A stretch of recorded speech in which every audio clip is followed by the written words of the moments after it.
Yo digo que el estrés oxidativo, la resistencia a la insulina y la inflamación crónica sistémica de bajo grado son los 3 jinetes del apocalipsis. Ajá. Son bajo la que se Hablando de la sustenta. enfermedad crónica. Si lo antiinflamatorio es bueno, mientras más antiinflamatorio, mejor. Ojo, no, porque la inflamación es necesaria. No tienes que llegar al objetivo de estar perfecto para estar mejor, ¿no? Porque Sí. solo con empezar a llevar un buen estilo de vida, aunque aún tenga grasa, esta ya está funcionando mejor. Si tu alimentación está bien balanceada y tal, no necesitas tomar prácticamente ningún suplemento. La inflamación es silenciosa, es decir, tú no puedes saber si un alimento te inflama o no, salvo que tú comes un alimento, vayamos y te hagamos una analítica y miremos algunos marcadores. Ismael, José, ¿qué tal? polivalente, pero muy premium eres. Porque te dedicas a la nutrición, al ejercicio, sabes mucho, Eso tratas a deportistas de élite, bueno, tratas o asesoras, llevas. Sí, y también a gente que no es deportista de élite, que mucha gente piensa que solo trabajo con deportistas de élite, pero, Sí. pero otra especialización mía es la sobrepeso obesidad también. Claro. Mi trabajo. Pero bueno, tienes una visión, como digo, muy amplia. Y es algo que a mí siempre he admirado mucho de ti.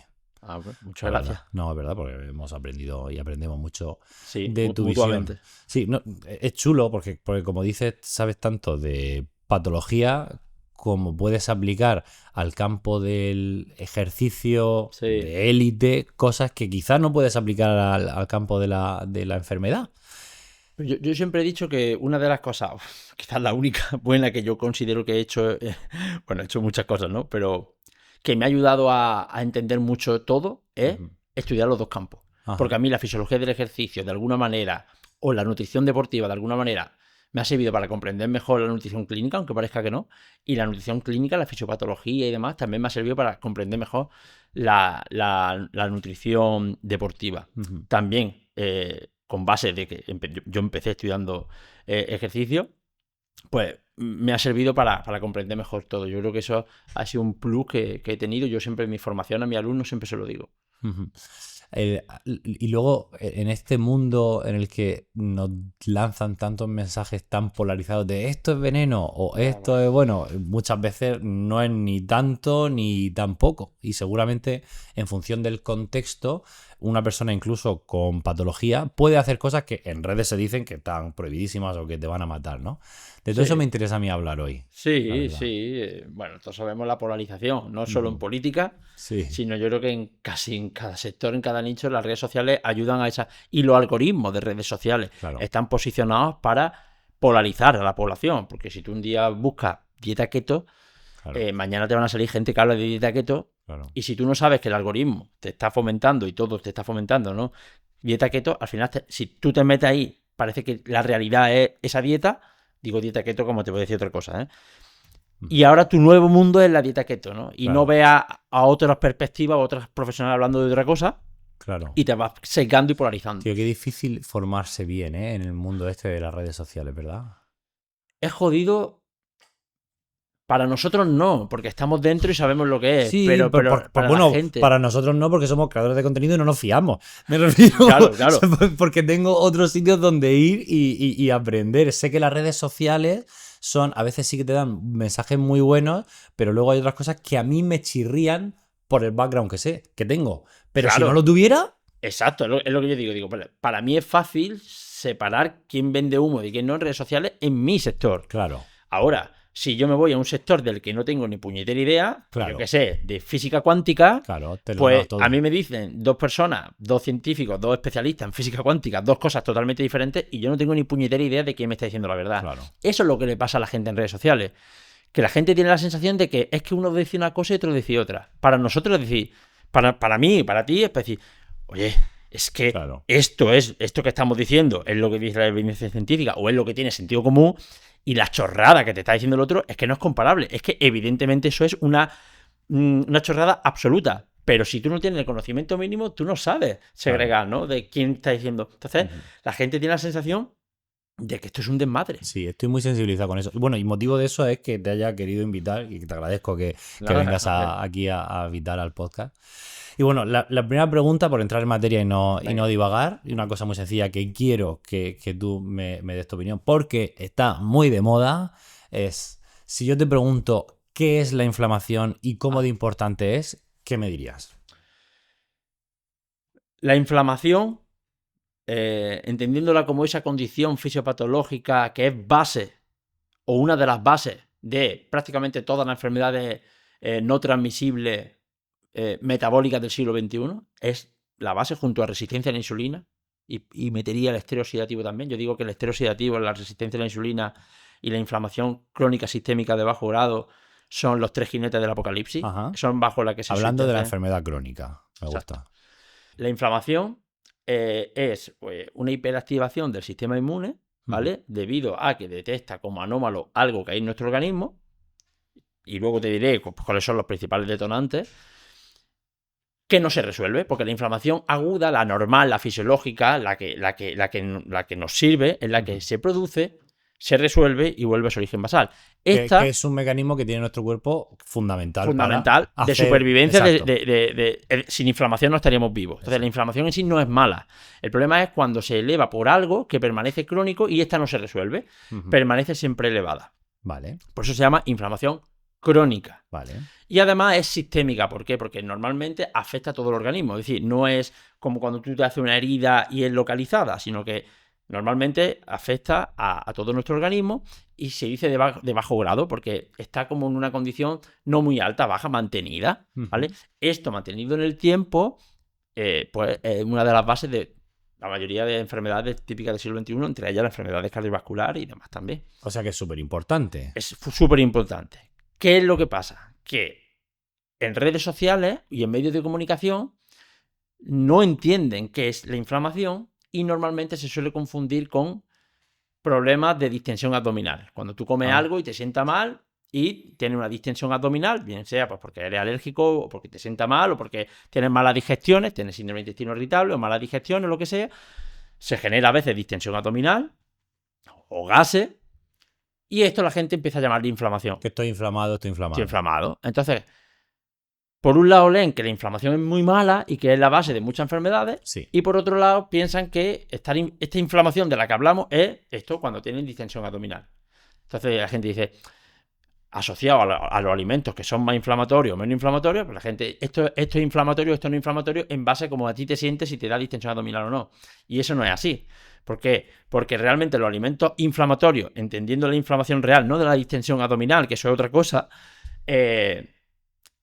la inflamación es silenciosa. Es decir, tú no puedes saber si un alimento te inflama o no, salvo que tú comes un alimento, vayamos y te hagamos una analítica y miremos algunos marcadores como citoquinas proinflamatorias o la proteína C reactiva, vale, y miremos qué respuesta a la inflamación ha tenido ese alimento que ha ingerido. O sea, a mí la leche me inflama. Oye, mira, no. Vale, o sea, eso es un buen mensaje. O sea, estos mensajes que salen en redes sociales de es que como algo y se me hincha la barriga, eso no significa que ese alimento o lo que hayas comido te esté inflamando, sea inflamatorio. Exacto. Entonces, otra cosa silenciosa que además ocurre de manera mucho más larvada y que no se manifiesta así. Exacto. Entonces, ¿por qué a veces la gente sí que tiene mucha distensión abdominal? ¿Tiene algo que ver con una buena o mala digestión o no? Claro, tú puedes tener una distensión abdominal comiendo un alimento antiinflamatorio. Ah, qué bueno. Porque tú puedes comerte, pues yo qué sé, una fruta o unas nueces y tú resulta que tienes problemas con el sorbitol, sí, tienes problemas con la fructosa, sí, tienes problemas con alguna proteína de la leche, sí, o la lactosa de la leche, o tienes problemas con algo, o simplemente tienes un problema de base, tienes síndrome de intestino irritable, algún problema que, pues si comes sobre todo a lo mejor alimentos más fermentables, pues te generan esa distensión abdominal. Vale. Pero tú ya lo asocias a este alimento me inflama. Vale. Y piensan que esa inflamación es la inflamación esta de la que hablamos. Y no es así. Otra. Claro, pero es que también será importante, ¿no? Sí, bueno, a ver, es importante porque para tu salud digestiva. Vale. Pero la gente asocia inflamación a salud digestiva. Y realmente los desencadenantes principales de la inflamación crónica de bajo grado, esta de la que estamos hablando, que la revista Times hace ya 15 o 20 años le dedicó una portada y le llamaba The Secret Killer, que era el asesino silencioso porque no da síntomas. Claro. ¿Vale? Eso es otra cosa. ¿Vale? Vale. Y los detonantes principales en el mundo en el que vivimos hoy en día, con una no sé si decir epidemia de obesidad, uno de los detonantes principales de la inflamación crónica de bajo grado es un aumento de los niveles de grasa, sobre todo niveles de grasa visceral y niveles de grasa subcutánea. Hay otros detonantes y mantenedores de la inflamación. El estrés, la alimentación en sí misma.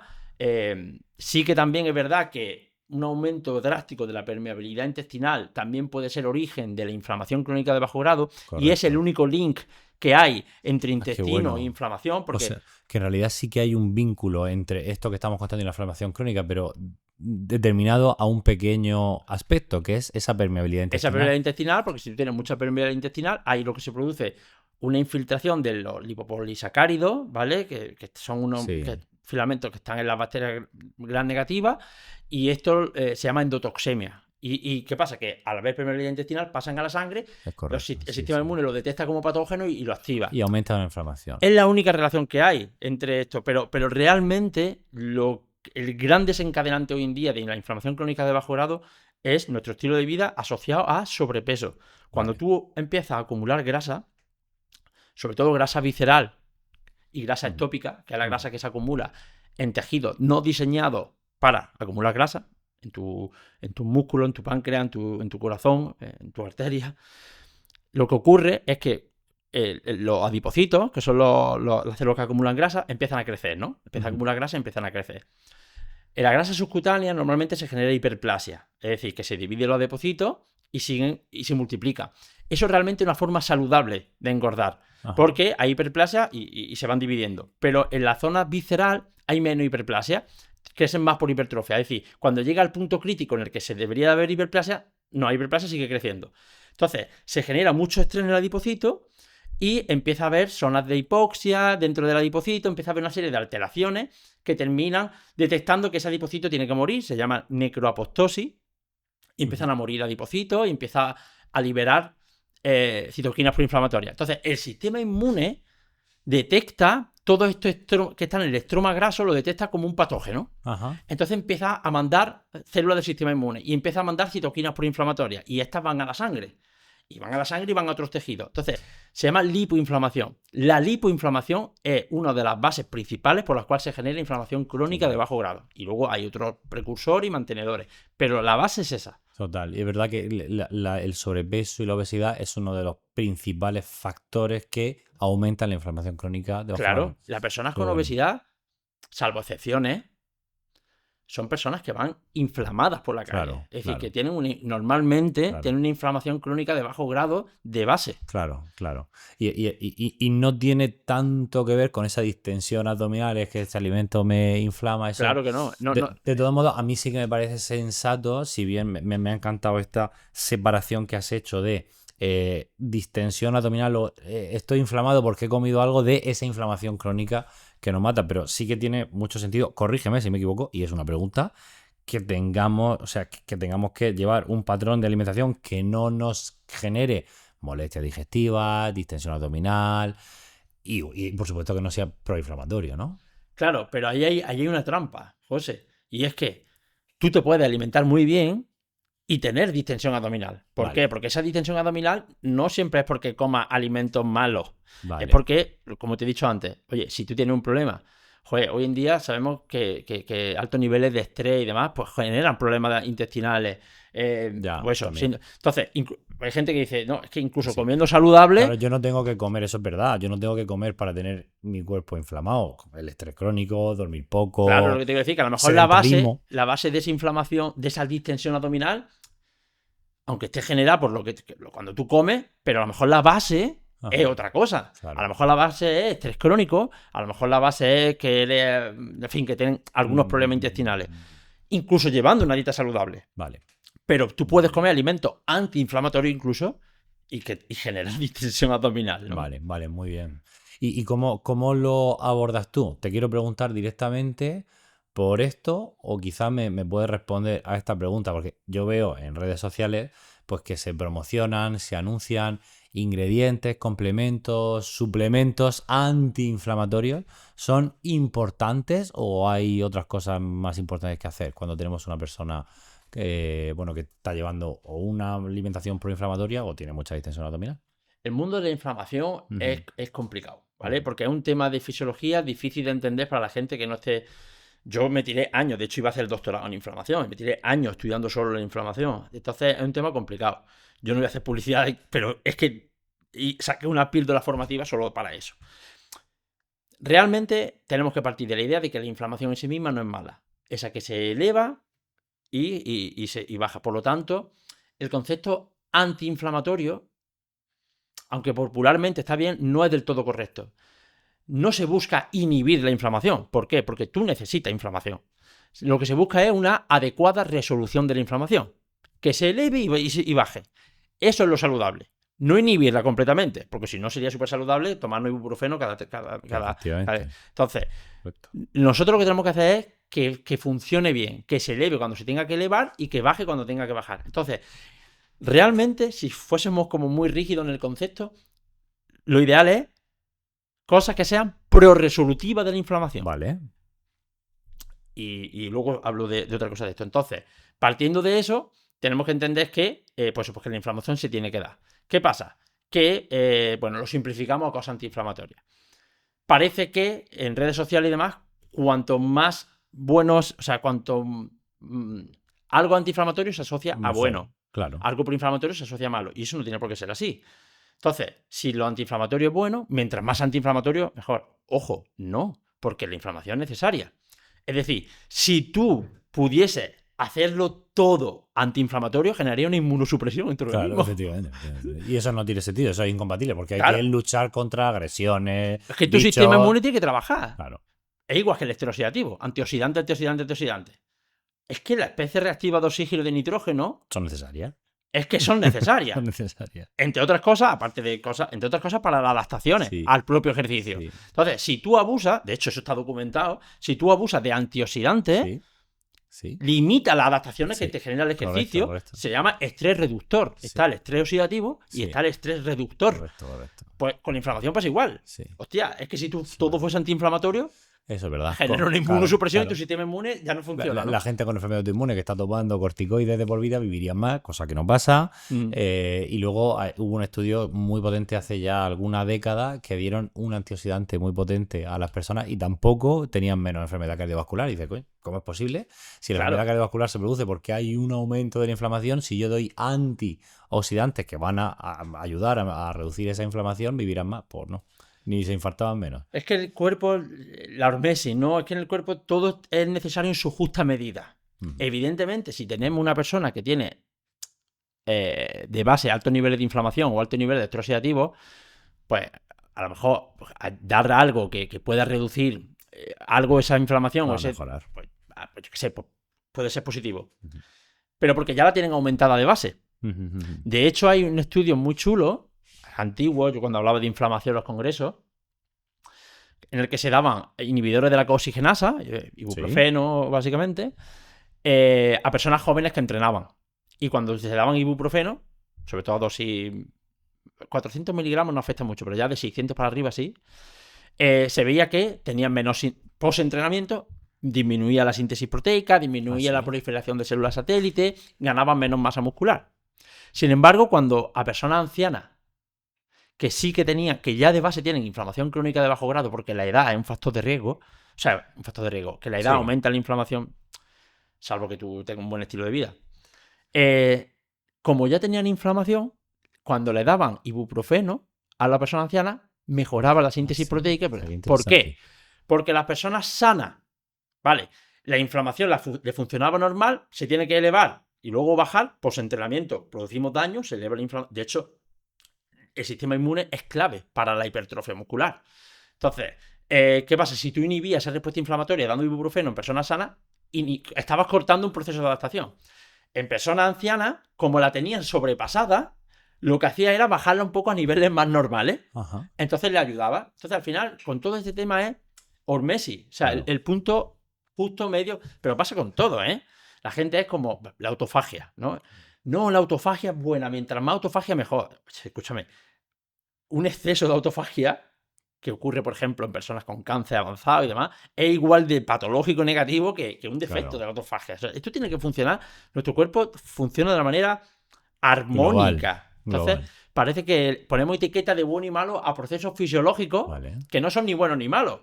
Que tienen que funcionar Y te digo picos de glucosa, te digo todo lo que tú quieras. Todo funciona parecido. Todo. Entonces, contestando un poco a la pregunta, ¿existen ingredientes que en personas con sobrepeso, claro, con sobrepeso, obesidad, sí que tú confías en él o es como o no funciona ninguno? Personas que tienen la inflamación aumentada, pues bueno, pues sí que podríamos aumentar la ingesta a través de alimentación / suplementación de pues, cosas que ayuden a modular esa inflamación, ¿vale?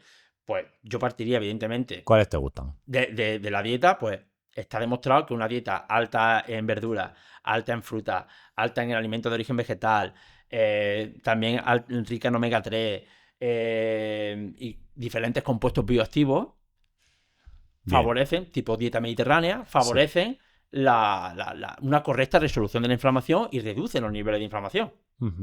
Entonces, evidentemente esos patrones de alimentación van a ayudar a esa correcta resolución de la inflamación.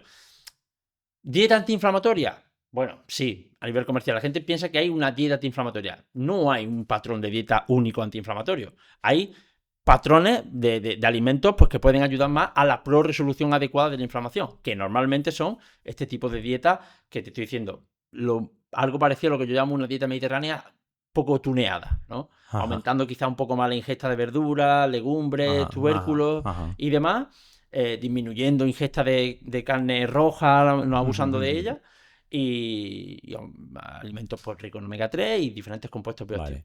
¿Y hay complementos, suplementos que tú emplees en personas que, por ejemplo, se pueden usar Sí. algunos complementos? Pues tío, pues si, yo qué sé, pues puedes te hablo de berberina. Puedes meter suplementos de omega 3 si la persona pues no come nada de omega 3.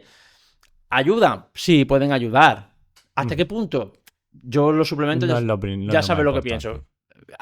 Pueden ayudar, pero la base es la alimentación. Luego hay otros suplementos que tienen efectos antiinflamatorios. Realmente, casi cualquier compuesto bioactivo extraído de concentrados de vegetales, la cúrcuma, el jengibre, todo esto, tiene un efecto antiinflamatorio, ¿vale?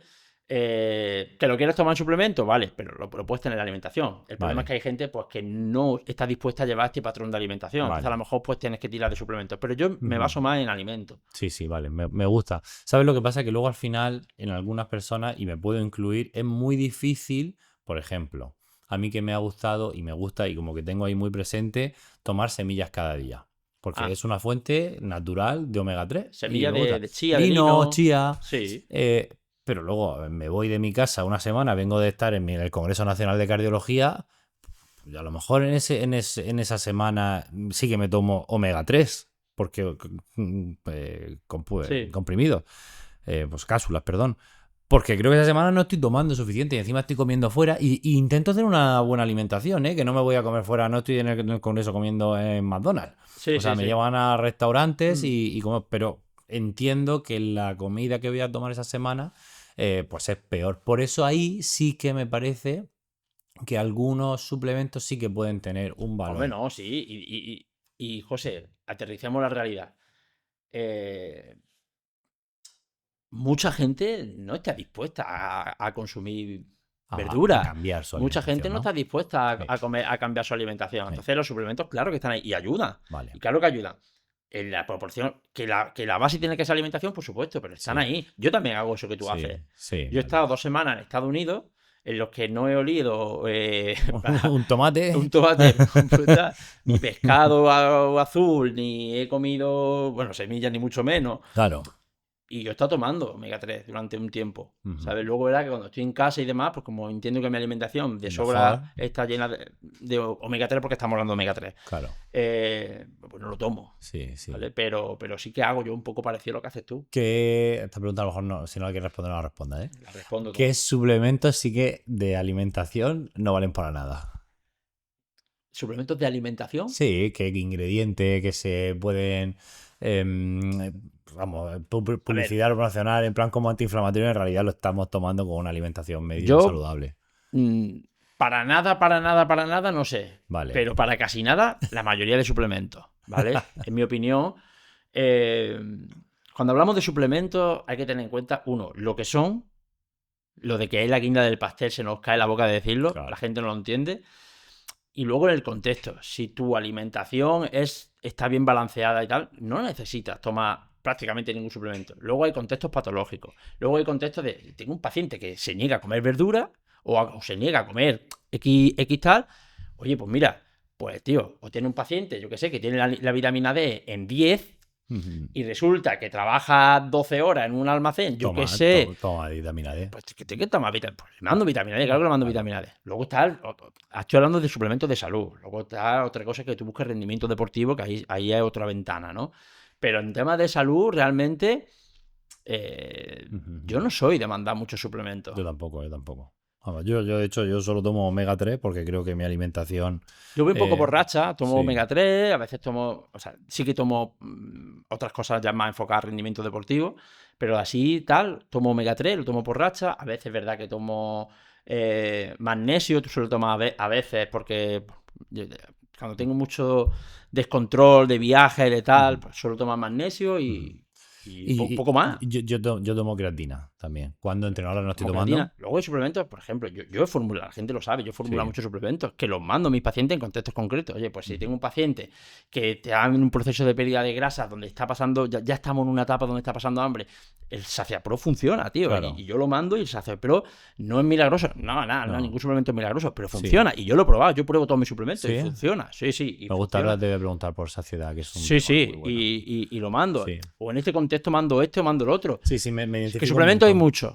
Sí. Pero lo que no soy partidario es de todos para todos. Todos los suplementos para todo el mundo. No. Vale, hay que saber individualizar. Sí, yo me identifico mucho porque he formulado ahora recientemente varios suplementos, algunos para el colesterol que funcionan. Bueno, yo te voy a decir una cosa. Dime. Yo formulé un suplemento para el colesterol hace 3 años y va a salir en... qué bueno, vale. Nada. A ver si fue hace 3 años, tú. A ver si se parece al mío.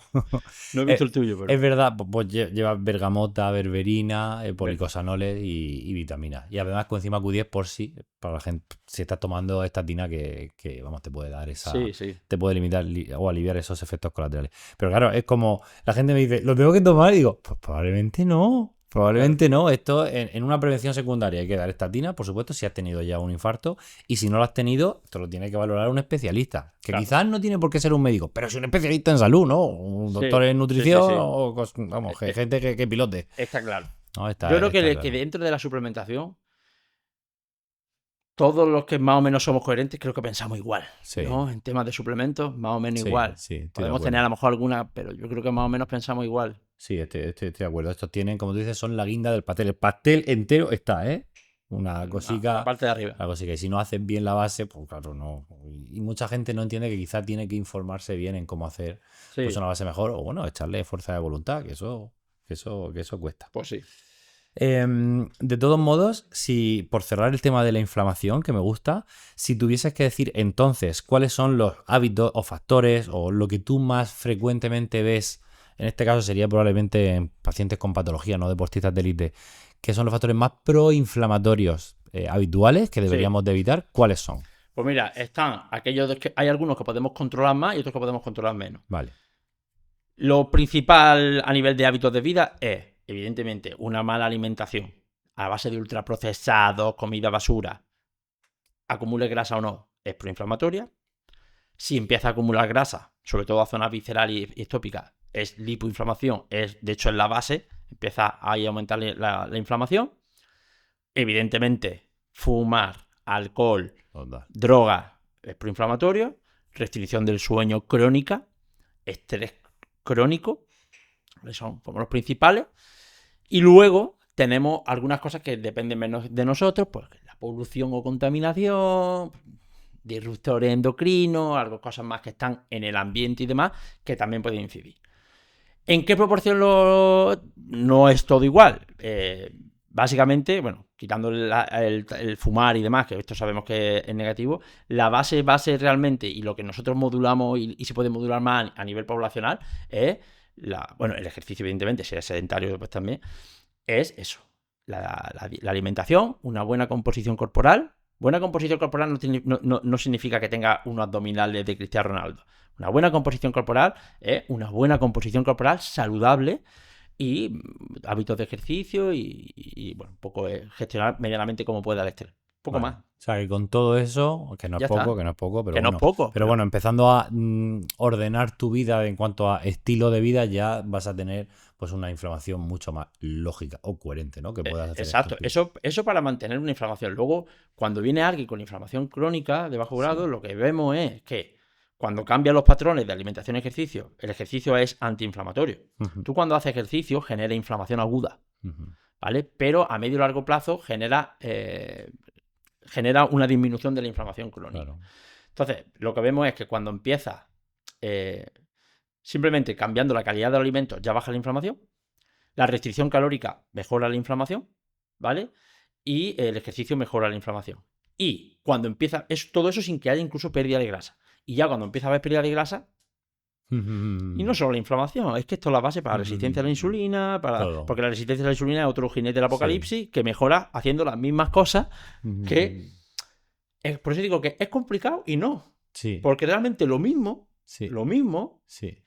que no digo que sea poca cosa, pero lo mismo es lo que funciona para todos. Sí. Oye, la inflamación, porque además la inflamación, la resistencia a la insulina y el estrés oxidativo, los tres jinetes de apocalipsis, se retroalimentan. Van la resistencia a la insulina genera inflamación y la inflamación genera resistencia a la insulina. Son tres jinetes que van con cuerda y se van tirando uno del otro, lo tengo clarísimo. Exacto. Entonces, cuando tú haces eso, nosotros, por ejemplo, y te lo digo yo, que veo coronaria, o sea, trabajo viendo arterias coronarias y solucionando infartos.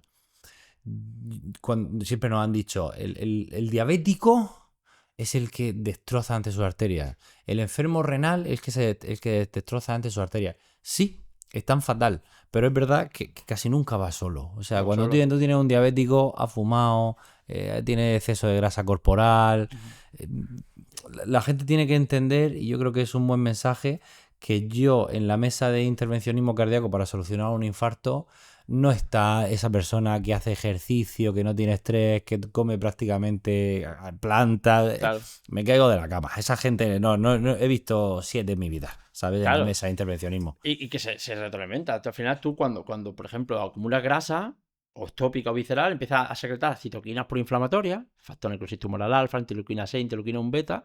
Estos van a otros tejidos. Y, por ejemplo, el factor de necrosis tumoral alfa inhibe la señalización del receptor de insulina. Genera resistencia a la insulina. Total. Y la propia resistencia a la insulina... La insulina es una hormona antiinflamatoria. Sí. La insulina es una hormona antiinflamatoria. Pero si hay resistencia a la insulina no ejerce su efecto. Por lo tanto, no genera ese efecto antiinflamatorio. Y aparte, la propia resistencia a la insulina genera, y sobre todo si deriva en hiperinsulinemia y deriva en hiperglucemia, genera PCR reactiva de oxígeno, citoquinas proinflamatorias, que eso daña el endotelio vascular, genera... Todos son cadenas. Sí, son cadenas de cosas. ¿Sabes un mensaje que hemos vuelto a ver? Esto ya es verdad que lo vimos hace tiempo, pero se ha rescatado esta semana en el Congreso Nacional de Cardiología. Haré muchas mesas y mucha potencia en obesidad, porque hay empresas detrás que quieren que se hable mucho de este tema, porque son las de los fármacos anti-obesidad, los análogos GLP-1. Entonces se está volviendo a hablar mucho de esto. Pero una de las cosas que a mí me fliparon cuando me enteré es que cuando nosotros tenemos obesidad debajo de la piel, también tenemos obesidad alrededor tenemos grasa alrededor de los órganos. La grasa visceral sabemos que es más proinflamatoria que la subcutánea. Cuando una persona tiene obesidad, por ejemplo en el corazón, que hay una capa también de grasa pericárdica que rodea el corazón, en cierto modo lo nutre, y fisiológicamente está hecha para liberar hormonas que son necesarias para el buen funcionamiento del corazón. Cuando una persona empieza a perder peso, la grasa pericárdica también se hace más pequeña, pero antes de que se haga más pequeña, las hormonas que parece que liberan, y esto se ha visto en estudios animales, dejan de ser proinflamatorias. Es decir, no es solo la calidad, sino el estilo de vida que estés llevando. Antes de perder peso, ya se disminuye la liberación de factor necrosis tumoral alfa por esa grasa, de interleuquina 6, y aumenta la adiponectina, que es antiinflamatoria. Y mejora la sensibilidad a la insulina. Entonces, eso sí que me parece como un mensaje muy potente para la gente que está empezando un cambio de estilo de vida. No tienes que llegar al objetivo de estar perfecto para estar mejor, ¿no? Porque solo con empezar a llevar un buen estilo de vida, aunque aún tenga grasa, esta ya está funcionando mejor. Eso es claro. Es que solo por eso siempre cuando yo hablo de mejorar composición corporal, no sé qué, digo que es que no hace falta tener un cuerpo. La gente muchas veces piensa que es que no hace falta tener un 10% de grasa. Claro. No, es que simplemente con que mejore. Yo digo, las mejoras se ven incluso antes de perder grasa. Es algo parecido a lo que tú ves en el corazón, ¿no? Y luego una cosa que has dicho que está guay es el contexto también. Y eso es verdad, porque en función de tu contexto, lo que puede ser patológico en un contexto determinado no lo es en otro. No sé si conoces la paradoja del atleta. Cuéntame. La paradoja del atleta, bueno, sabemos que la acumulación de triglicéridos intramusculares es una de las bases. El grasa ectópica genera inflamación y genera resistencia a la insulina en el propio músculo. Sin embargo, vemos que los atletas de largas distancias, maratonianos, ultramaratonianos, tienen un montón de grasa en el músculo. Lo que es patológico en una persona sedentaria... Pero que me he quedado flipado. Que tiene un montón de grasa en el músculo. Las personas sedentarias pueden tener aumento de los triglicéridos intramusculares, lo cual es negativo. Vale. Pero ahora analiza los músculos de deportistas ultramaratonianos y tienen un montón de grasa intramuscular. Claro, probablemente porque se nutren haciendo maratones también de... Es fisiológico. Hostia, qué bueno. Porque como necesitan recursos energéticos cerca, entonces tienen un alto turnover con unas mitocondrias que funcionan bien, con un músculo que es sensible a la insulina, con un músculo que está... Entonces, son muy eficientes obteniendo grasa rápida a forma de energía que la tienen ahí en el músculo. Entonces, fíjate tú, lo mismo... En un contexto y en otro, en un sitio patológico, en otro sitio no. Qué fuerte, no lo desconocía totalmente esto. O la interleuquina 6. La interleuquina 6, que es una citoquina proinflamatoria, cuando la emite el estroma dentro, por ejemplo, cuando se emite lo emite, por ejemplo, adipocito o del estroma del tejido adiposo. Pero es que esta misma interleuquina 6, que es proinflamatoria, también se libera cuando hacemos ejercicio, la libera el músculo. Y cuando la libera el músculo es antiinflamatoria. Me rayaba muchísimo cuando eso en primero o segundo de carrera. Yo decía, pero ¿cómo que la interleuquina 6 cuando hacemos ejercicio sigue proinflamatoria? Y es que entendí, y eso también es un mensaje guapísimo, que un mismo transmisor de información, una misma molécula, puede ser proinflamatoria o antiinflamatoria en función de quién y en qué contexto la emita y la capte una célula. Pues eso extrapólalo a todo. Entonces, claro, cuando estas cosas las entiende la gente, es que estas cosas... Y luego la gente como dándole muchísima importancia a una determinación analítica de inflamación, y yo digo, es que a lo mejor... Claro, tú imagínate que tú te mides la interleuquina 6 después de haber estado haciendo una sesión de ejercicio. Claro, estoy malísimo. Y te sale alta. Tengo inflamación crónica bajo grado. Bueno, a lo mejor no. Claro, a mayor depleción de glucógeno, más interleuquina 6 hay. Entonces, claro, te sale altísima, pero es fisiológica. Total. Es más, ejerce acciones antiinflamatorias. Claro, ahí. Me encanta. Hablando de nutrición para la vida, para la salud, me gustaría preguntarte cómo comes tú. O si aplicas, tú tienes un libro que es el más famoso, yo creo, que es Requiem por una pirámide, en el cual, bueno, yo me lo leí, desmontaba la pirámide de esta nutricional clásica y proponías otros modos de alimentar. ¿Se puede dar un mensaje para la gente que nos escucha de por qué esto crees que no es del todo adecuado y cómo comer bien? Bueno, de cada libro, verdad que fue mi primer libro. Ahora mismo, pues, cambiaría muchas cosas del libro, la verdad. Pero bueno, el mensaje básico yo creo que sigue estando. Y nada, y básicamente, bueno, hilando con cómo como yo siempre digo que yo como lo más parecido a una dieta mediterránea, quizá un poco tuneada, ¿vale? Posiblemente el 70% de mi alimentación sea vegetal. El 30% puede ser animal. Una dieta alta en verduras, frutas, legumbres, tubérculos, cereales integrales, ¿vale? Proteína vegetal, evidentemente, ya están ahí, y animal también. Fuentes como suelo comer pollo, suelo comer pescado blanco, pescado azul. Y lácteos, me gustan mucho los lácteos fermentados, tomo kéfir diariamente. ¿Qué más? Pues eso. Bueno, ¿y cómo lo distribuyes? ¿Cómo lo distribuyo? En tu día a día, o sea, te da ¿Cómo igual. puedo? ¿Cómo puedo? No, a ver, no me obsesiono con la dieta, que eso lo quería decir. No soy una persona que haga una dieta estricta, precisa. Vale. Yo soy, en mi libro Quema tu dieta, partidario de una dieta más flexible. No me obsesiono con nada, como de todo. Y si salgo a comer fuera, pues me puedo comer una pizza perfectamente. O salgo a cenar un día, me tomo una copa de vino con tal. Y a la hora de distribuirlo en mi día a día, bueno, pues más o menos intento... como en función de cuando entrene, pues como más carbohidratos, menos carbohidratos, pero no tengo tampoco un patrón así que sea como muy estricto. Intentas comer natural y no te raya. ¿En qué punto estás de la proteína?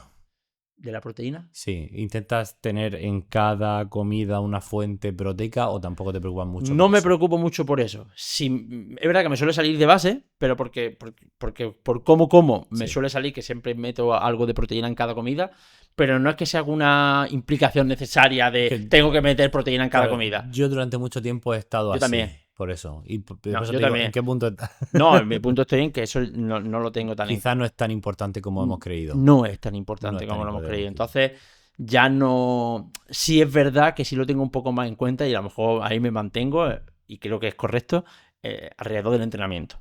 ¿Ah, sí? Sí. ¿Por qué? Pues porque sí, pues porque al final tú tienes que consumir proteína en tu día a día. Sí.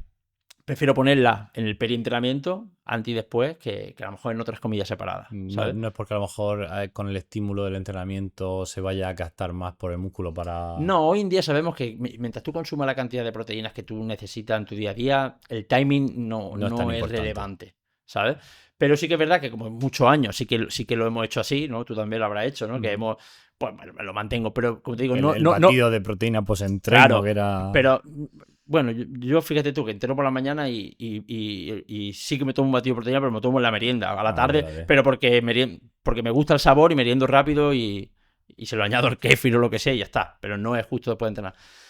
Pero que digo, lo hago porque sí, pero no como una imposición de tengo que tomar proteína porque... No, eso hoy en día ya sabemos que no es relevante. Ingiriendo la proteína que tú consumes, también te digo, pues yo qué sé, a lo mejor ingiriendo la proteína que tú consumes en el día a día, pues ya tienes un 9/10, sobre todo lo que tienes que hacer de la proteína.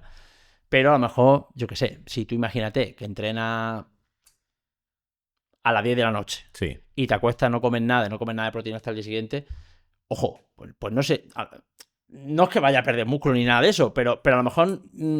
no es un 10/10, vale. A lo mejor no es lo más óptimo, no lo sé. Tú sí que crees que no deberían de pasar, o sea, pues eso, 8 o 10 horas, o no deberías de hacer ayuno después de entrenar.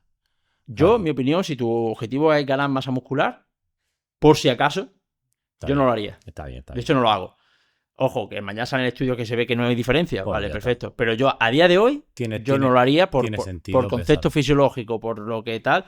Hemos venido de una época en la que la proteína tiene que estar... Sí. Eso lo hemos roto. Y mucha. Pero tampoco, ahora mismo, a día de hoy, yo no soy partidario de irme al otro extremo. Ahora, bueno, entreno a las 10 de la noche, me acuesto, no como nada. Uh-huh. Que bueno, que se hace el sleep low de carbohidratos. Pero de proteína y demás, yo al día de hoy, sí que haría una ingesta proteica. Te digo, mañana salen 2 estudios que comparan que da exactamente igual y demás. Pues mira, pues... Sí. Pero yo sí que lo sigo haciendo eso. Hablando siguiendo hablando de salud y no de deporte de élite, otro otro temazo son los picos de glucosa y coger alimentos o evitar alimentos de alto índice glucémico o coger alimentos con escasos hidratos de carbono simples. ¿Qué le dirías a la gente de esto? Si digo lo que realmente pienso, dilo, me tengo que distraer. Bueno, yo creo que lo dejo más o menos claro en otro libro, que es Equilibrio de Glucosa. A ver, los picos de glucosa normales, es igual que la inflamación, es algo fisiológico. Que tú comas, se eleve la glucosa en sangre, y como respuesta a ello se eleve la insulina en sangre, y al poco tiempo baje la glucosa y baje la insulina, es lo que tiene que ocurrir, ¿vale? En tu cuerpo, en un cuerpo sano, sensible a la insulina y demás, es lo que tiene que ocurrir. Por lo tanto, algo fisiológico, contextualizarlo como algo negativo, es un problema. ¿Qué pasa? Que además, pues derivado de alguna influencia, un libro muy famoso que salió... Sí, el Glucose Goddess, ¿no? Claro, lo has dicho tú. No puedo decir. Estableció como que un pico de 30 era un pico malo. O sea, todo lo que fuese por encima de 30 nanogramos de decilitro era negativo. Y digo, ¿por qué 30? Ni siquiera te dice hasta cuándo llega. Es decir, si tú ahora mismo tienes la glucosa en 80, 90, un pico que te suba hasta 110 o 120 ya sería negativo para esa persona. Es decir, ni siquiera te dice cuál es el total. Pues a lo mejor no te dice pasar de 130 o de 140 es malo. No, te dice que un pico de 30, independientemente de la línea base, lo cual está mal. Entonces yo me leí el libro y digo, ¿de dónde saca esto? Claro, lo de los 30 lo saca de estudios donde se establecía una media. Que la media diaria de la elevación de los picos de glucosa en personas, la media diaria era de 30, pero que ni siquiera se catalogaba ni como bueno ni como malo. Entonces ya estableció como 30. Realmente lo que sabemos hoy en día es que cualquier pico de glucosa que llega incluso hasta los 140, que es lo que se establece, de hecho la Asociación Americana de Diabetes establece los 140, es un pico de glucosa fisiológico saludable. Es decir, que si tú tienes ahora mismo la glucosa en 90 y comes algo y te la eleva hasta 140, te la está elevando 60 puntos. Es decir, el doble de lo que te propone. Sí. Y eso sigue siendo saludable. Pero no solo eso, incluso superando los 140 puntualmente, sigue siendo saludable y sí que esto no es que esté establecido, como que los 180 sí que se parece como un punto más a través del cual ya superarlo o muy constante es negativo. En estudios en deportistas, que son los más sensibles a la insulina que hay en el planeta, el 90% estaban siempre en rango de hasta 140, pero cada día, puntualmente, estaban en 170, 180 picos puntuales. Eso sigue siendo saludable. Entonces se ha hecho como mucho miedo. Se ha hecho mucho miedo de algo que realmente pues no está ahí. Tal. Y luego, aparte, que picos tan elevados de glucosa, constantes, pero normalmente son más la consecuencia, ¿vale? De que hay un problema de resistencia a la insulina, más que casi que te diría una causa. No es como lo de que fue antes, el huevo o la gallina, ¿no? Pues va más por ahí, ¿no? Y luego, lo que nos dicen los estudios es que en relación al índice glucémico, en personas menos sanas, pues cuando se comparan dietas isocalóricas de alto índice glucémico con bajo índice glucémico, las pérdidas de peso son las mismas, las mejoras en resistencia a la insulina son las mismas, no hay mucha diferencia. Entonces, aparte de que el concepto de índice glucémico hay que descartarlo porque eso está mal, ¿vale? O sea, mal en el sentido de que, coño, de que una sandía tiene más índice glucémico que una galleta, ¿sabes lo que te quiero decir? O que una patata cocida tiene más índice glucémico que una patata frita. Luego también es diferente si tomas la patata frita o la sandía sola o dentro de una comida. Sí, influye muchas cosas. Cuando se mide... Por eso el tema del índice glucémico es que está mal ya de base. Pero es que, aparte, vemos eso. De que no digo que no sea importante, evidentemente en personas pues, con contextos de resistencia a la insulina y diabetes, claro que es importante, pero no es tanto la etiqueta de índice glucémico alto, índice glucémico bajo. No me gusta esa etiqueta. Porque en ese caso te diría, la patata cocida es peor que la patata frita. Vamos a irnos a otro concepto independiente del índice glucémico, que es vamos a comer comida de verdad y fuentes integrales, ¿vale? Que casualmente las fuentes integrales suelen tener menos índice glucémico que esto, que la otra. Claro. Pero olvidando un poco de eso.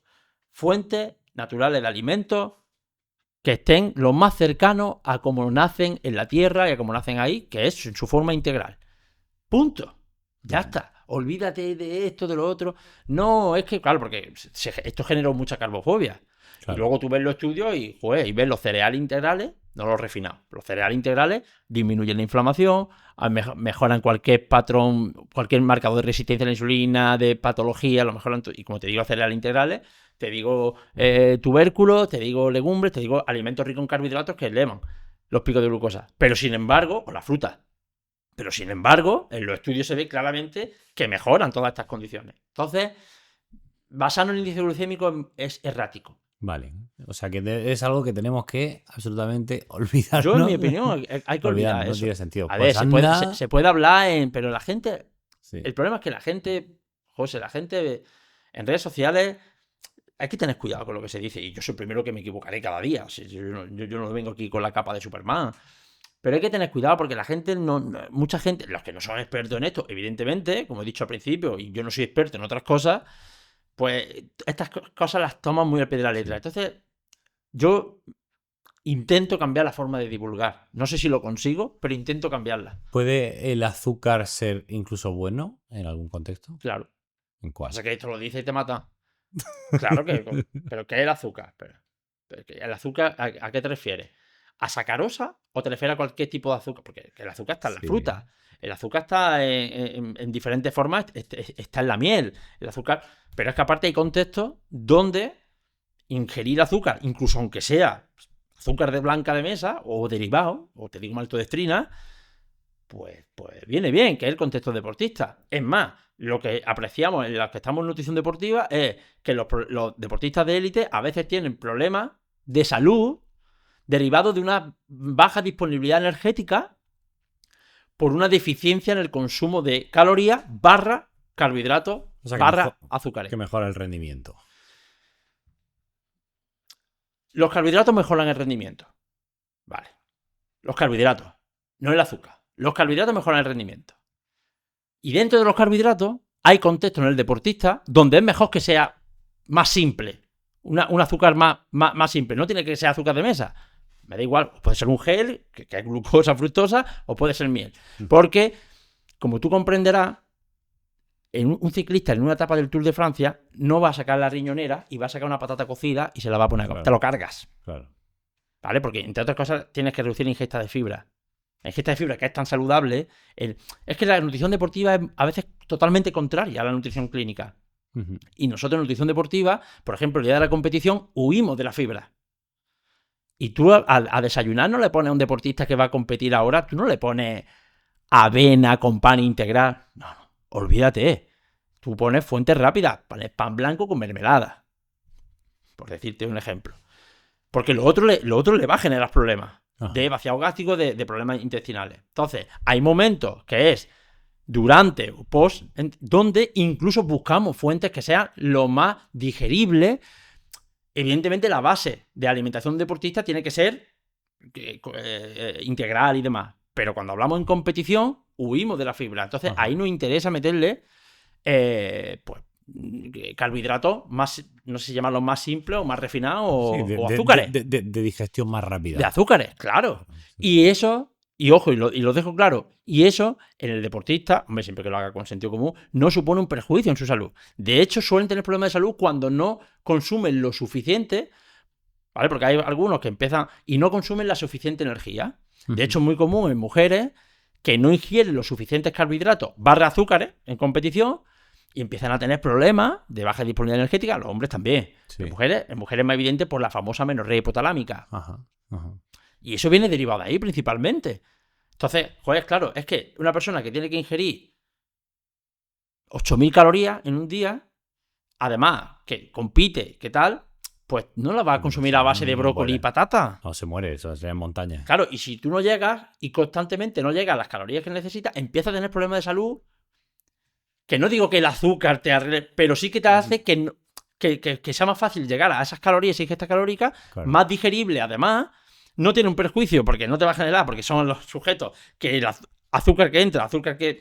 Es que sí, yo sé que esto para la gente que no está en la nutrición deportiva es complicado de entender. Pero el mensaje está bien y luego sí que hay gente que es muy deportista que quizás estos mensajes sí que son aplicables a ellos. Ahora hay gente que corre maratones, que se nutren de geles durante la carrera y gente que hace mucho ejercicio. Y la glucosa y la fructosa, glucosa y fructosa estén donde estén. Claro. Y no te creas más saludable porque en vez de tomarte un gel, te tomas 4 dátiles. Claro. De hecho, los estudios que comparan geles con dátiles, en deportistas, la respuesta fisiológica es la misma. Ojo, el dátil. No, pero el dátil tiene un poquito de fibra, tiene un poquito... Sí, bueno, es que esas cosas, pues te comes luego si quieres una ensalada. Si eso lo tiene otro alimento. Si la base de la dieta va a estar cubierto de eso. Sí. Pero que el azúcar esté en el dátil o esté en el gel, te da igual. La molécula es la misma. ¿Vale? Entonces... Y la respuesta fisiológica es prácticamente igual. Es verdad que está la matriz nutricional, pero estamos hablando de un dátil. ¿Que te gusta más a ti sentirte más sano comiendo dátiles? Perfecto, si funcionan bien, si además funcionan. Pero el dátil tiene el inconveniente de que hay que masticarlo, se te pega la boca. Estamos hablando de un deportista con la boca seca. Claro. Si a veces son los geles y cuestan tragarte el gel, a veces cuesta al deportista. Imagínate un dátil, porque no tienes que comer. No es un dátil lo que te tienes que comer. Sí. Y la gente está muy separada de la nutrición deportiva. Tú, los que estamos dentro de la nutrición deportiva, los que vamos al centro de alto rendimiento, los que vamos allí a donde están, pues sabemos lo que hay, y no es que no lo estemos inventando, es que es así, que es la base. Y no tienen problemas de salud por esto. Y bueno, me acuerdo cuando se pusieron de moda los famosos ositos Haribo. Sí. Que y eso lo siguen llevando muchos deportistas, los ositos Haribo intracompetición o dentro de los partidos. Yo lo he puesto, lo he pautado, ositos Haribo, que te lo echa a la boca y tal. Sí. Y ese azúcar se hizo famoso, ¿no? Claro, con Messi, eso. Claro, y ese azúcar no te. Que no te va a generar ningún perjuicio a un deportista. Si es que más es gasolina que estás comiendo y estás consumiendo. Si es que... Sí. Una cosa que me viene a la mente cuando hablas de nutrición o salud deportiva, de ejercicio y nutrición y las personas normales, y además lo nombro antes un poco, es el tema de la composición corporal, de que probablemente tenemos que estar más fuertes de lo que la mayoría de gente está y tener menos grasa de lo que la gente tiene, pero sin pasarse. Yo sí que creo que lo has dicho antes, que estamos en una epidemia de sobrepeso y obesidad tremenda, aquí en Europa y en Estados Unidos, en el mundo occidental, pero a la hora de hablar de composición corporal, ¿hay alguna estrategia alimentaria que te ayude más a eso, a perder grasa y ganar músculo, o simplemente con entrenar y así llevar una alimentación normal va a ser suficiente? La mejor dieta para perder grasa o el mejor entrenamiento para perder grasa o ganar músculo al final es el que mejor se adhiera al paciente, ¿vale? Hay unas premisas que hay que cumplir, pero esas premisas las puedes cubrir con diferentes pautas alimenticias. Para perder grasa tienes que estar en déficit calórico sí o sí. Yo sé que esto no es cool, yo sé que esto no suena, pero no puedes luchar contra la fisiología. Es que esto es... O sea, me refiero a cualquier persona que haya estudiado mínimamente, esto no lo cuestiona, ¿se entiende? Es una ley universal. Tú tienes que generar un déficit calórico, ¿vale? Si tú quieres ganar masa muscular, bueno, es verdad que la masa muscular, incluso en déficit calórico se podría ganar masa muscular, aunque el contexto más idóneo es ingerir más energía, ¿no? Pero el estatus energético es importante. ¿Es lo único que importa? No. Da igual a través de qué alimentos compongas, si consume las calorías, las proteínas, no. Evidentemente, la selección de alimentos que tú elijas es determinante también. O sea, no quiero decir que solo influya esto. ¿Qué patrón es más adecuado para perder grasa, ganar músculo así a nivel general? Pues básicamente los patrones que hemos estado hablando a lo largo de la charla. Vale. Que luego hay gente que le gusta más una cosa, le gusta menos. Que luego hay gente que vive en un país y tiene unas opciones de alimento y otras. Que luego hay gente que, oye, pues resulta que no le gusta tanto, yo qué sé, comer verdura y bueno, nos conformamos con menos. Bueno, hay un intervalo, ¿no? De lo que sería aceptable.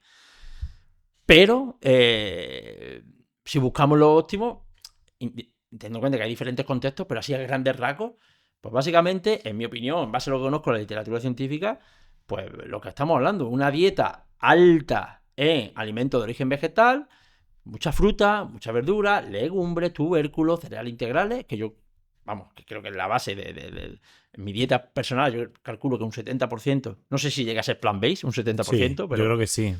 Es... no soy vegano, pero sí que... No sé si es plant-based, bueno, te digo, 70 más o menos.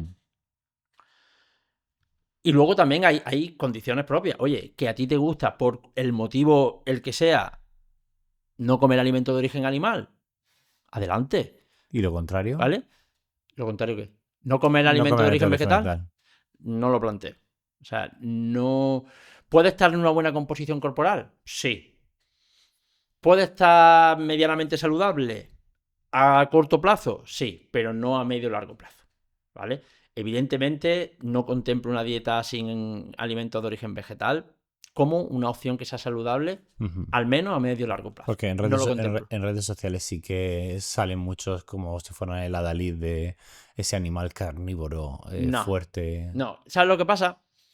Que evidentemente, si tú coges una persona, hay muchos estudios que se ven, la dieta keto, independientemente que sea más animal o vegetal, la dieta keto mejora muchos parámetros de salud, claro. Si tú vienes comiendo como el culo y de repente haces una dieta keto bien hecha, a base de origen de alimentos saludables, y encima si te genera un déficit calórico, claro que va a mejorar tu salud. Entonces, si tú coges una persona que come fatal y ahora de repente lo pones a comer, imagínate una persona que come pizza precocinada, patatas fritas, bollicao, Coca-Cola 1 litro al día, y ahora de repente pasa a comer carne a la plancha con huevo a la plancha, con lo que sea y tal. Sin pan. Y quitando todos los hidratos de carbono, pues va a mejorar su salud a corto plazo. Claro. Pero si está el famoso... Yo en mi libro escribí el estudio del profesor, no me acuerdo, el famoso estudio de los Twinkies, profesor de nutrición en la Universidad de Harvard, creo que era, lo redacto en mi libro.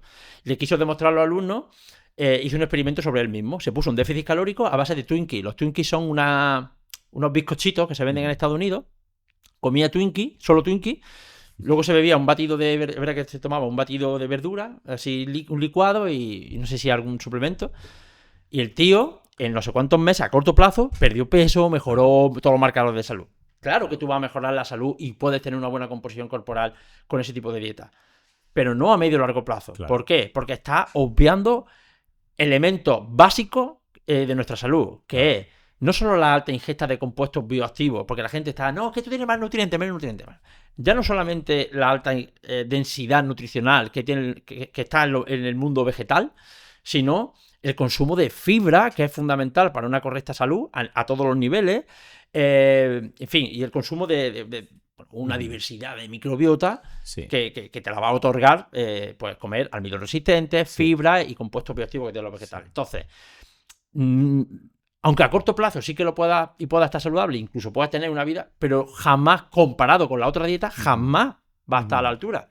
Y no es que yo no me lo estoy inventando, o sea, me refiero, esto está demostrado. ¿Tienes deportistas que sí que son veganos o vegetarianos? Sí. Y eso sí lo contemplas como algo perfectamente compatible con un rendimiento deportivo y una salud buenísima. Sí, claro.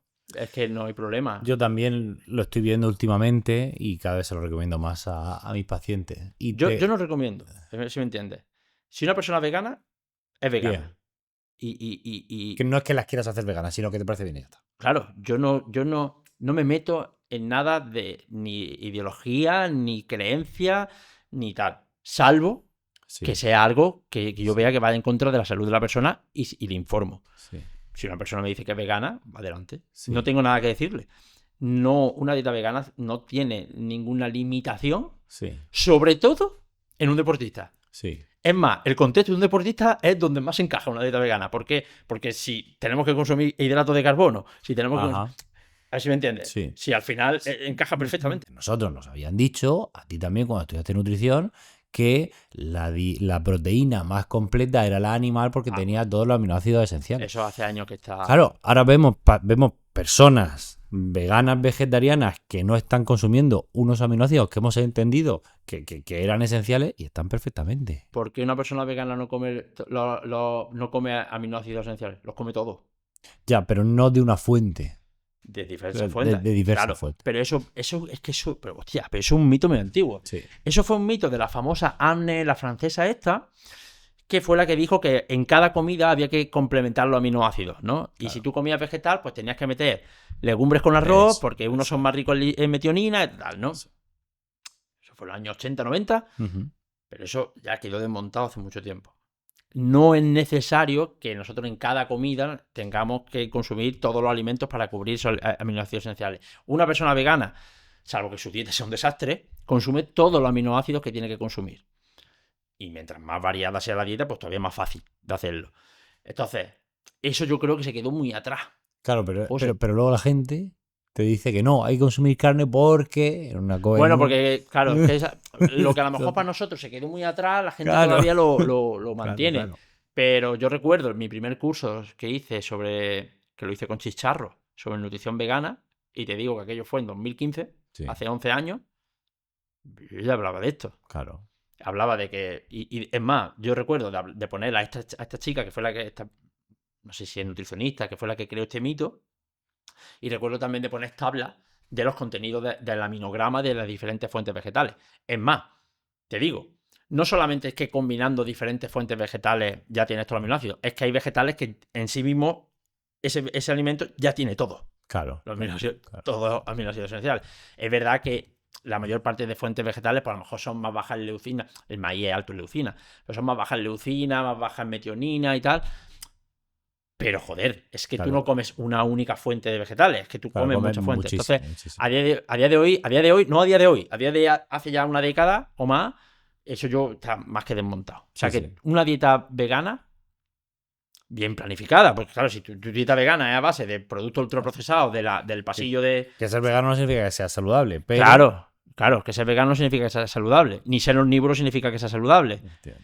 Entonces, sí que puede ser. Y en un contexto deportista no hay ningún problema. Pero yo es verdad que yo no le digo a nadie ni arte vegano ni déjate de hacer. Simplemente intento llevarlo a ese patrón en base también a sus creencias y a su ideología y eso. Y salvo que sea algo que yo vea que es negativo, no me meto. ¿Te has planteado por qué dentro de la alimentación humana casi no se consumen animales carnívoros? ¿Cómo? ¿Lo habías pensado? No, pero es que... que no se consumen. La mayoría de animales que hemos consumido son además herbívoros. No hemos basado casi nunca nuestra alimentación o no hemos consumido, sobre todo en el occidente, animales el cerdo carnívoros. Bueno, es omnívoro, sí. El cerdo omnívoro y come carne también. Muchísimos. Nunca me lo había planteado. Sí, pero solo carnívoros hay pocos. Probablemente están más arriba en la cadena alimenticia, acumulan más tóxicos. Y luego, que esto, digamos, también confronta la idea de que ser un carnívoro pues es tener más nutrientes o estar más saludable. Porque si no consumimos... Es que estos son los típicos... Sí, maufadas, ¿no? Que te ponen... Claro, son los típicos argumentos de redes sociales, que desde que ningún animal bebe leche después de tal, desde que... Todo estas cosas son argumentos que realmente te ríes, esas son tonterías absolutas, ¿no? Pero bueno, las redes sociales son lo que tienen. Pero nunca había pensado eso. Yo estoy dándole vuelta, porque está el cerdo, que sí que es omnívoro y puede. Pero sí, pero solo carnívoro. Bueno, difícil, es chulo. A la hora de, como estamos hablando de mejorar la composición corporal, a la hora de plantear un déficit calórico, uno de los grandes problemas es que, además, yo se lo digo a mi paciente, digo, usted tiene que ver expreso, pero hágase la idea que tiene que pasar hambre, ¿no? El tema de la saciedad. Tu último libro hablas de eso. ¿Qué has aprendido así? He aprendido, a ver, lo que has dicho, ¿no? Tienes que pasar hambre, o no, o sí, ¿se me entiende? Sí. Ahí hay un tema, ¿no? Porque está quien dice, no, prohibido pasar hambre en una dieta para perder peso. Si pasas hambre es que está mal la dieta. A ver, escúchame, amigo o amiga. A veces toca y hay que pasar hambre. Claro. Y, hombre, no que te mueras de hambre, pero, tío, que parece que en redes sociales es todo una balsa de aceite, ¿no? Sí. Y todo que conseguir. Oye, pues no, pues a veces yo mismo, cuando he querido bajar un poco de peso, hay veces que he dicho, me cago en la más, y me iba a la cama diciendo, me cago en la más, digo, me voy a dormir porque me voy a ir, que tengo más hambre que la más. Claro que sí. Pero también es cierto que tampoco es correcto dietas excesivamente hipocalóricas que te maten de hambre. Entonces, el hambre, sobre todo la saciedad, lo bueno que tiene es que la podemos modular.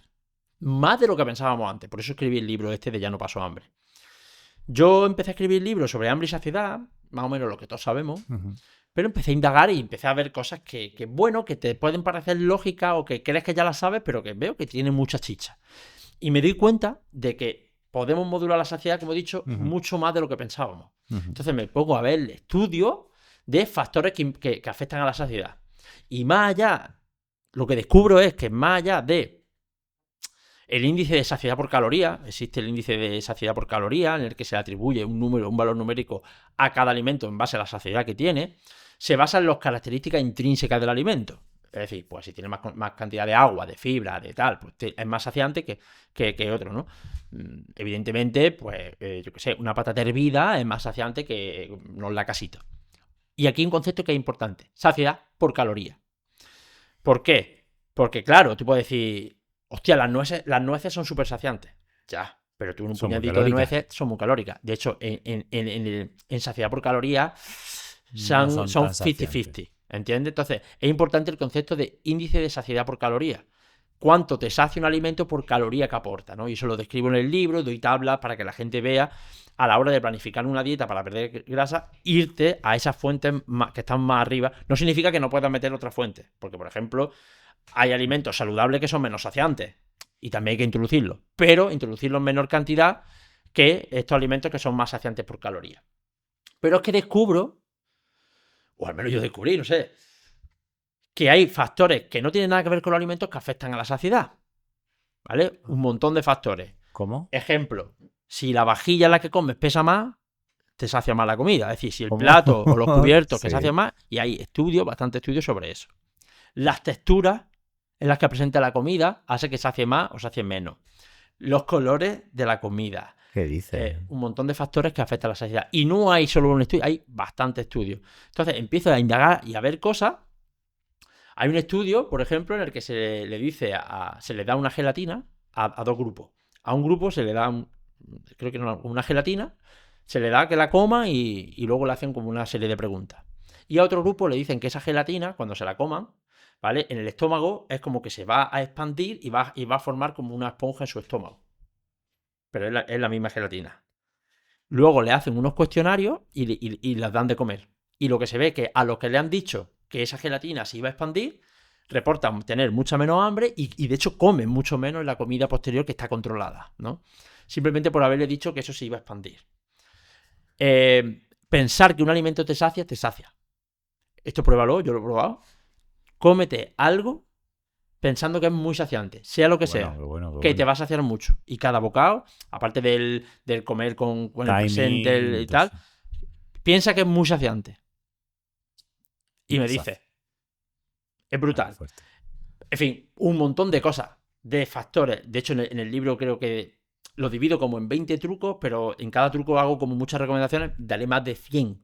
Qué bueno. Te dicen cosas prácticas. El orden en que te comen las cosas. No por los picos de glucosa ni nada, sino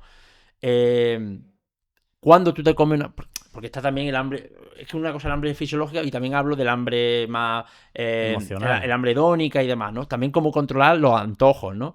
Pues eso, pues lo que esté más rico, cómetelo al final, o lo que más se te apetezca, déjatelo para el final, porque va a comer mucho menos que si te lo comes al principio. Empiezo a decir cosas que no es que me las invente yo, sí, que están documentadas, que dices, ostras, son como pequeñas cosas, pero cuando tú empiezas a sumarlo, y yo te lo digo que lo he llevado a la práctica, y cuando empiezas a tener en cuenta, y no te digo las 100 y pico cosas que te digo que puedas hacer, con que tengas en cuenta 10, la diferencia es brutal. Es más, hay un estudio en lo que se ve que teniendo en cuenta algunas de las cosas, por ejemplo, el índice de saciedad por caloría y alguna cosita más, la diferencia, la ingesta calórica entre dos grupos de personas era de hasta un máximo de hasta 1000 calorías de diferencia al día. Que es un montón. 1000 calorías de diferencia solamente, y solamente tener en cuenta algunos de estos factores. Si tú llegas a tener en cuenta 20, 30 de esos factores, a ver, no sé dónde está el tope, pero sí que va a ser, va a representar una diferencia muy importante. Y al final tenemos que tener claro, uno de los mayores, por no decir el mayor factor de abandono a una planificación nutricional es por hambre fisiológica o por hambre hedónica, es decir, por el deseo de antojo, que también parcialmente se puede modular. Qué bueno. Entonces, tío, si tenemos herramientas porque la ciencia cada vez está indagando más en estos temas.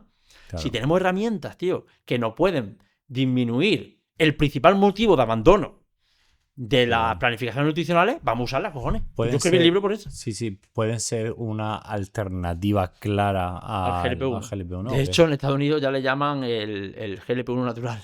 Sí, ¿no?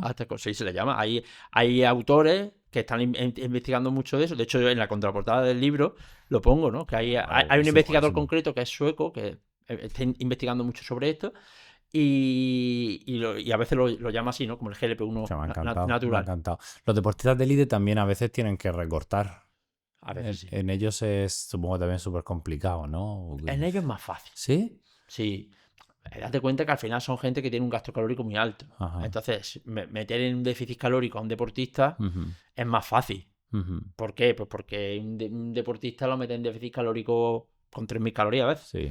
Yo siempre pongo el ejemplo de la primera vez que yo llevé un boxeador. No me gusta llevar deportistas de combate, aunque llevé un boxeador profesional. Por eso los recortes de peso y todo. Pero más allá de eso, yo recuerdo que estaba empezando y yo siempre hago, yo cuando me contacto un deportista, ya no porque ya conozco los deportes, pero a lo mejor pues yo nunca había llevado un boxeador, entonces empecé a ver, yo me gusta ver. Sí.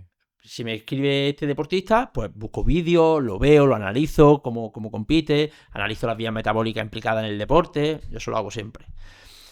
Total, que yo estimé una dieta de unas 4000 calorías. Y esto cuando estaba empezando. Ahora justo mejor. Y en una semana me perdí 1,5 kilos. Sí. Con 4000 calorías. Y digo, hostia, los boxeadores, tela.